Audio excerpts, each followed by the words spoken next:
comunicação. É muito diferente vocês atenderem clientes na loja física, é muito diferente vocês atenderem clientes no WhatsApp, é muito diferente se relacionar com clientes nas redes sociais. A linguagem, o formato, eles são cada vez ali mais customizados para cada ambiente, é importante que vocês estejam atentos a isso. Por que que eu digo? Porque não vai adiantar nenhum processo de revitalização de centros urbanos, rearranjo da atividade comercial, se nós não tivermos também o reposicionamento dos pequenos negócios, dos seus empresários com relação a isso.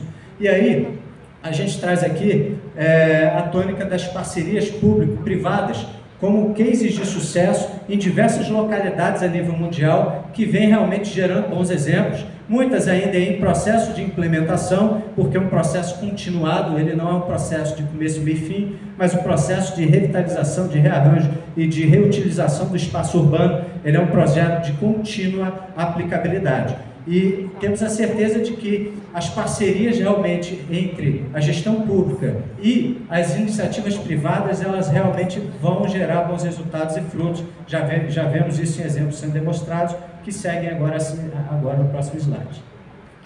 Aqui são alguns pequenos exemplos.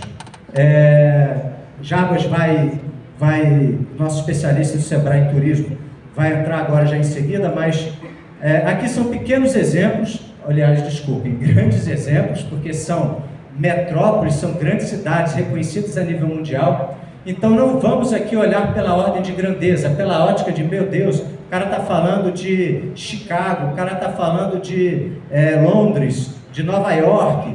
Não, vamos olhar pela perspectiva da ideia, da iniciativa.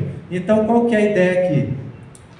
Em Chicago, eles criaram um parque que se tornou um grande parque de atratividade, de fomento a pequenos negócios locais, a cultura, diversas agendas de entretenimento acontecendo ali e ao turismo, perfeito? Virou um dos principais centros de turismo daquela cidade. E era um espaço totalmente inóspito, degradado. Aqui em Londres, eles revitalizaram uma área industrial que estava abandonada e sucateada e transformaram em prédios comerciais e residenciais, tornando essa área diferenciada. Isso tudo em projetos de reurbanismo, de reutilização do solo. Aqui nós temos o exemplo de Nova York, que já foi inclusive falado ao longo da pauta de hoje. Lá nos anos 90, a Times Square, que hoje é um dos principais pontos turísticos que todos nós aqui gostaríamos de estar, visitar e conhecer, era uma área degradada e por meio de investimentos de parcerias público-privada se tornou a potência que é hoje. E nós temos ali um exemplo mais perto aqui do nosso vizinho latino-americano, em Buenos Aires, uma área também que era abandonada, sucateada e que por meio de parceria público-privada se tornou no hub de inovações, de atratividade de startup e de tecnologia. Então aqui são exemplos diversos de como a gente pode pensar maneiras diferenciadas de repensar a utilização do espaço das áreas centrais. Os nossos palestrantes técnicos que aqui estiveram, eles já falaram bastante sobre as experiências, sobre os reposicionamentos, e aí agora a gente quer trazer isso também como uma grande atratividade para as atividades de turismo, uma vez que, se temos um ambiente cada vez mais reconhecidamente organizado, nós naturalmente teremos a vinda de mais pessoas. Se nós temos a vinda de mais pessoas, a nossa expectativa é que a gente tenha mais consumo. Se nós temos mais consumo, Marcelo, nós vamos ter as empresas precisando contratar mais, ter mais funcionários.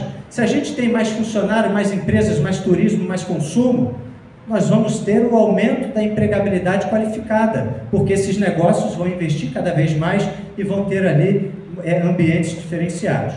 E aí eu gostaria de chamar o desenvolvimento, né? Quando a gente fala de revitalizar, a gente tem que falar muito de desenvolvimento.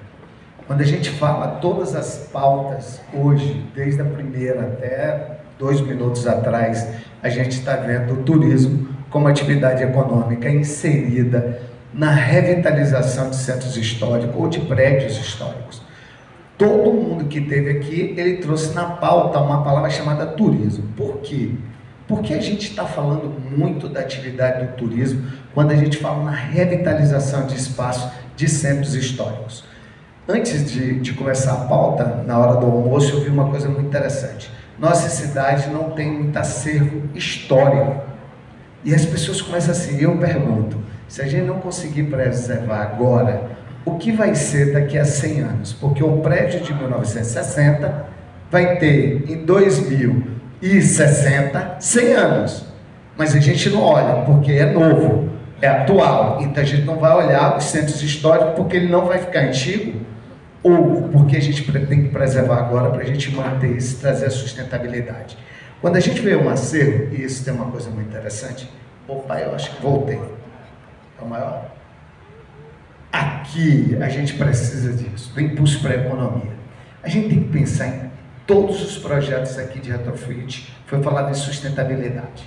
Comentou das OBS, se a gente não pensar no tripé da sustentabilidade, quando a gente vai em revitalização, ele não funciona. A gente tem que pensar no tripé da sustentabilidade no viés econômico, social e ambiental.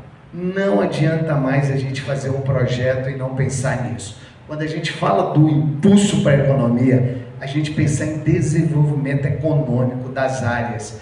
Porque, na verdade, o esvaziamento veio por vários fatores que fizeram com que a gente saísse do centro da cidade. Primeiro, uma coisa que veio muito forte, segurança. E as famílias mudaram. Antigamente, no último censo, antepenúltimo censo, as famílias eram de 5 indivíduos. E hoje é de 1,5. E essas pessoas mudaram a característica de compra, de conviver, de se relacionar e de falar com as outras pessoas na sociabilidade. Quando a gente fala de inovação e tecnologia, isso vai continuar. Mas como a gente vai trazer isso para os centros históricos da cidade? Porque para a gente trazer pessoas, a gente precisa trazer tecnologia e inovação. Hoje até o cara no campo, quando a gente fala em desenvolvimento, e tem uma coisa muito interessante, Patrícia, hoje o trabalhador rural, quando vai trabalhar em uma propriedade rural, ele pergunta, tem internet? Imagine no centro da cidade que a gente não pega muitas vezes nem 5G. Então a gente tem que pensar na inovação e na tecnologia nos centros. Como vai funcionar isso?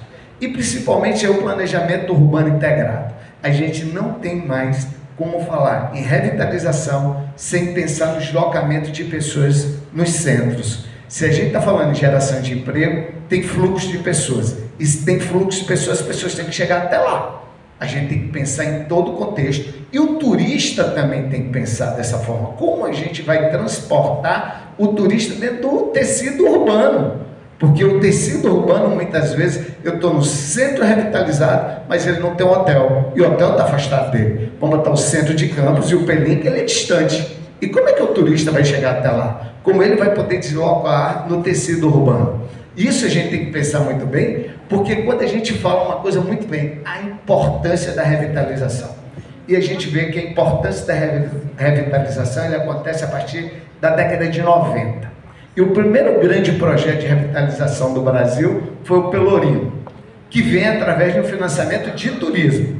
E é o primeiro que o Brasil vai lá, pega esse financiamento de turismo para revitalizar uma parte que é um sítio histórico, como o nosso amigo ali falou, o Casco Vecchio de Salvador. Então ele traz